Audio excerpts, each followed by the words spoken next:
Ration அரிசியில் இட்லி பண்ணால் smell வருது, எல்லோ கலராக வருது, அதுவும் இல்லாமல் ஹார்டாக இருக்குது, சாஃப்டாகவே இல்லை அப்படின்றவங்க இந்த வீடியோவை ஸ்கிப் பண்ணாமல் பாருங்கள்.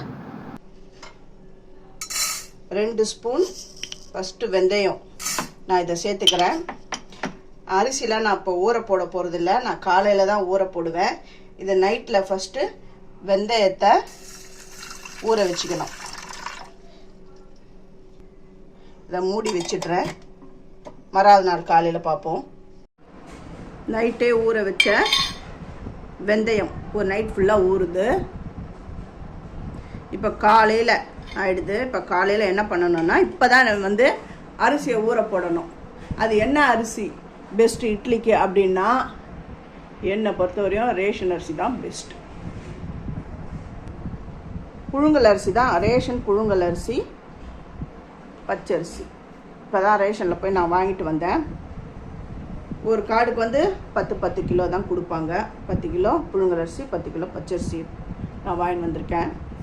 இதை நான் உங்களுக்கு அளந்து போடுறேன். ஏன் ரேஷன் அரிசி நான் தலை வெட்டியே போடுறேன். ரேஷன் அரிசியில் இட்லி பண்ணால் வாசனை வருது, அதுவும் இல்லாமல் மஞ்சளாக இருக்குது அப்படின்னு சொல்கிறாங்க. அது ஏன், என்ன காரணம், அதெல்லாம் நான் சொல்கிறேன். முதல்ல ஒரு ஆழாக்கு போட்டேன். இது பாருங்கள், இந்த ஆழாக்கில் தான் நான் எடுத்திருக்கேன், 2 ஆழாக்கு. நீங்கள் எந்த பாத்திரம் எடுக்கிறீங்களோ அந்த அளவே நீங்கள் மெயின்டைன் பண்ணிக்கோங்க. டம்ளர் எடுத்தாலும் சரி, கப்பு எடுத்தாலும் சரி, ஒரே அளவாக அதே அளவே நீங்கள் மெயின்டைன் பண்ணிக்கோங்க. நான் ஆழாக்கு தான் நான் எடுத்திருக்கேன். 3 ஆழாக்கு புழுங்கல் அரிசி எடுத்திருக்கேன். பாருங்க, ரேஷன் புழுங்கல் அரிசி. இப்போ இந்த புழுங்கல் அரிசி அளந்தாச்சு. நான் இதை அப்படியே எடுத்து வச்சுட்டு இப்போ பச்சரிசி எடுக்கிறேன். இதில் டிஃபன் பலகாரம்லாம் ரொம்ப நல்லா வரும். புட்டு, இடியாப்பம், ஆப்பம், முறுக்கு எல்லாமே சூப்பராக வரும். பச்சரிசி தலைவெட்டி 1 எடுத்துட்டேன். அவ்வளோதான். இந்த 2 அரிசியும் எடுத்து நான் அப்பாவில் வச்சுடுறேன். சின்ன சின்ன டிப்ஸை நீங்கள் ஃபாலோ பண்ணாலுமே போதும். இட்லி நல்லா ஸ்பாஞ்சு மாதிரி நல்லா ஃப்ளஃபியாக குண்டு குண்டாக வரும், வெள்ளையாகவும் வரும். நல்லா வாஷ் பண்ணணும். எப்படி வாஷ் பண்ணணும்னா, நல்லா அந்த தண்ணி தெளிவாக வரணும், அந்த அளவுக்கு வாஷ் பண்ணணும். வாஷ் பண்ணி எடுத்துகிட்டு வரேன். எந்த அளவுக்கு தண்ணி தெளிவாக இருக்குது பாருங்கள். ஒரு 4 தடவைக்கு நான் இதை வாஷ் பண்ணி எடுத்துன்னு வந்துட்டேன். இது 4 மணி நேரம் ஊறணும். இந்த வெந்தயம் ஒரு நைட்டு ஊறிடுது. ஒரு நைட்டு இந்த வெந்தயத்தை ஊற வைக்கணும். இது 4 மணி நேரம் ஊறணும். உளுந்து 1 மணி நேரம் ஊறணும். அவ்வளவுதான் கணக்கு. இந்த ஊற வைக்கிற டைமை நீங்கள் பார்த்து அதை நீங்கள் அரைச்சிங்கன்னா, அதுவும் எப்படி அரைக்கணும் அப்படின்றதையும் நான் உங்களுக்கு சொல்கிறேன். இதுக்கு சில பேர் ஒயிட் அவல் சேர்ப்பாங்க, ஜவ்வரிசி சேர்ப்பாங்க. அது எதுவுமே சேர்க்க வேண்டியதே கிடையாது. ஆஸ் யூஷுவல் நம்ம எப்படி வெந்தயம், உளுந்து, அரிசி இதை வச்சு அரைச்சாலுமே போதும். இட்லி நல்லா பஞ்சு மாதிரி நல்லா ரொம்ப நல்லா வரும். இது ஊறட்டும். இது 4 மணி நேரம் ஊறட்டும். 3 மணி நேரம் ஊறும் பொழுதே உளுந்தை நான் போட்டுடுவேன். அப்போ அது 1 மணி நேரம் ஊறுறதுக்கும் இது 4 மணி நேரம் ஊறுறதுக்கும் கரெக்டாக இருக்கும். உளுந்து எடுத்திருக்கேன். இந்த உளுந்தை நல்லா கழுவி 1 மணி நேரம் ஊற விடணும். இது எல்லாமே இப்போ ஊறின்னு இருக்கு. உளுந்து நல்லா ஊறிடுது. இப்போ எப்படி அரைக்கிறதுன்னு பார்ப்போம். ஃபஸ்ட்டு எடுத்த உடனே இந்த வெந்தயத்தை இதில் சேர்த்துடணும். வெந்தயம்லாம் கசப்பாலாம் இருக்காது. ஏன்னா ஒரு நைட்டு ஃபுல்லாக இது ஊறினது. இது கசப்பாக இருக்காது. ஃபஸ்ட்டு வெந்தயம் அரைக்கலாம்.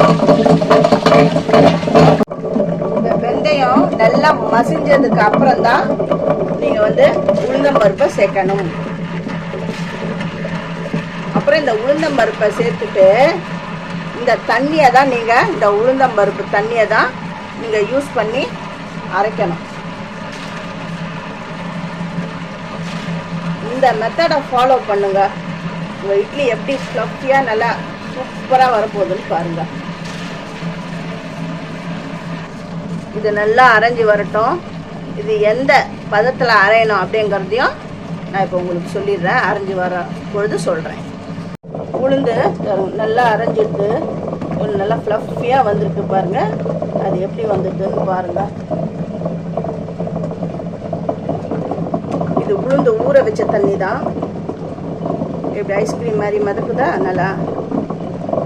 இந்த பதத்தில் இருக்கும் பொழுது இப்போ நான் இந்த உளுந்தை நான் வாரி எடுத்துடுறேன். இப்போ நான் உளுந்து எடுத்துடுறேன். இன்னொரு ஒரு சின்ன டிப்ஸ் ஃபாலோ பண்ணுங்க. இதை பாருங்க, அப்படி எடுத்து அப்படி போட்டு அந்த பந்து மாதிரி இதை பாருங்க, இந்த பால் மாதிரி இதை பாருங்க, அப்படி வேணும். இந்த மெத்தடு தான். இந்த இதெல்லாம் எடுத்துடுறேன். உளுந்து எல்லாத்தையும் நான் எடுத்துட்டேன். இப்போ அடுத்தது அந்த கிரைண்டரில் அரிசியை போட போகிறேன். உளுந்து வந்து எந்த அளவுக்கு ஃப்ளஃபியாக அரைஞ்சி வந்திருக்குன்னு பாருங்கள். இப்போ அரிசியை போட்டுடலாம். உளுந்து எடுத்துட்டேன். இப்போ அரிசி போட போகிறேன். அந்த உளுந்து தண்ணியை தான் நான் இதில் சேர்க்குறேன். ஃபஸ்ட்டு தண்ணியை விட்டுட்டு அதுக்கப்புறம் தான் இதில் அரிசி போடணும். அரிசி எல்லாத்தையும் இதில் நாங்கள் சேர்த்துட்றேன். இப்போ அரிசி சேர்த்துட்டேன். அரிசி அரையுது. இது எந்த பக்குவத்தில் அரைக்கணும் அப்படின்றதையும் நான் உங்களுக்கு இந்த வீடியோவில் காட்டுறேன். அரிசி அரைஞ்சிடுது. அது எந்த பதத்தில் இருக்குதுன்னு பாருங்கள். நல்லா மழைன்னு அரைக்கக்கூடாது, அதே டைமில் குறைன்னு இருக்கக்கூடாது. இந்த ரவை இருக்குது பாருங்கள், அது சன்ன ரவை, அதுக்கும் ஒரு ஸ்டெப் மேலே அந்த மாதிரி அரைஞ்சி வரணும். இப்போ இந்த மாவெல்லாம் எடுத்துடுறேன்.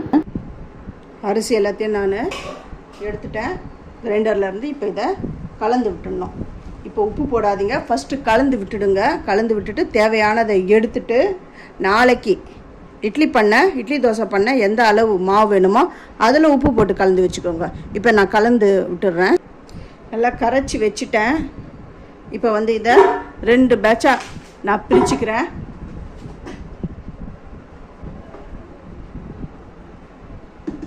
நாளைக்கு இட்லி பண்ண எவ்வளோ தேவையோ அந்த அளவுக்கு மாவு நான் எடுத்து வச்சிடறேன். இதை மூடி போட்டு ஃப்ரிட்ஜில் வைக்கிறேன்.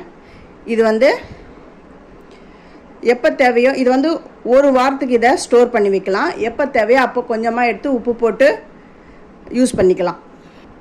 இப்போ இந்த மாவுக்கு உப்பு போட்டு கரைச்சி வைக்கிறேன். உப்பு போட்டு கரைச்சி வச்சுட்டேன்.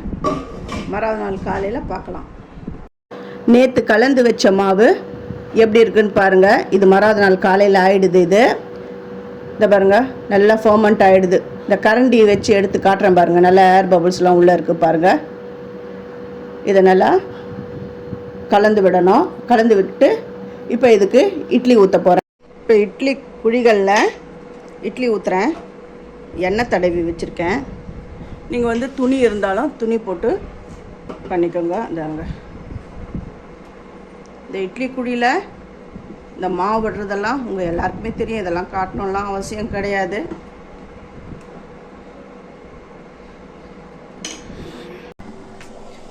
எப்பவுமே இட்லி வைக்கும்பொழுது தண்ணி இதை வருங்க இந்த மாதிரி கொதிக்கணும்.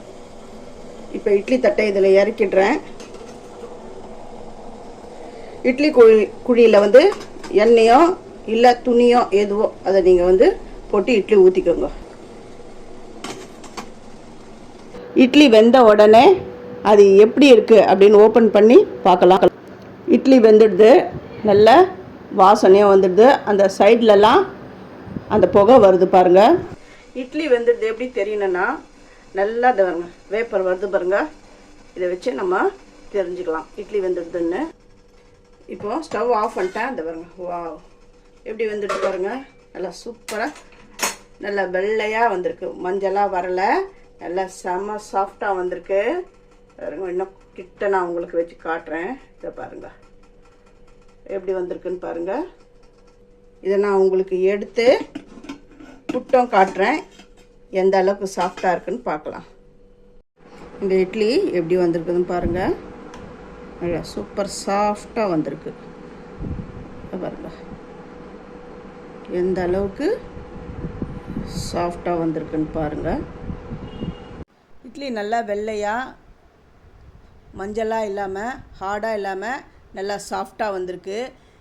இந்த அரிசியை நல்லா வாஷ் பண்ணணும். அப்புறமா அது ஊற வைக்கிற நேரம், அரைக்கும் பொழுது அதோடைய பக்குவம். நான் வந்து உளுந்து எப்படி அரைக்கணும், அப்புறம் உளுந்துக்கு முன்னாடி வெந்தயம் எப்படி அரைச்சேன், அது எல்லாமே இந்த வீடியோவில் கிளியராக நான் சொல்லியிருக்கேன். இதை நீங்கள் ஃபாலோ பண்ணி நீங்கள் இந்த ரேஷன் அரிசியை வேஸ்ட் பண்ணாமல் இட்லி பண்ணுங்கள். ஃபஸ்ட்டு என்னுடைய வீடியோவை பார்க்குறவங்க சப்ஸ்கிரைப் பண்ணலைன்னா சப்ஸ்கிரைப் பண்ணுங்கள். ஆல் என்ற ஆப்ஷனை தொடுங்க. அப்போ தான் நான் போகிற ஒரு வீடியோவுடைய நோட்டிஃபிகேஷன் உங்களுக்கு காட்டும்.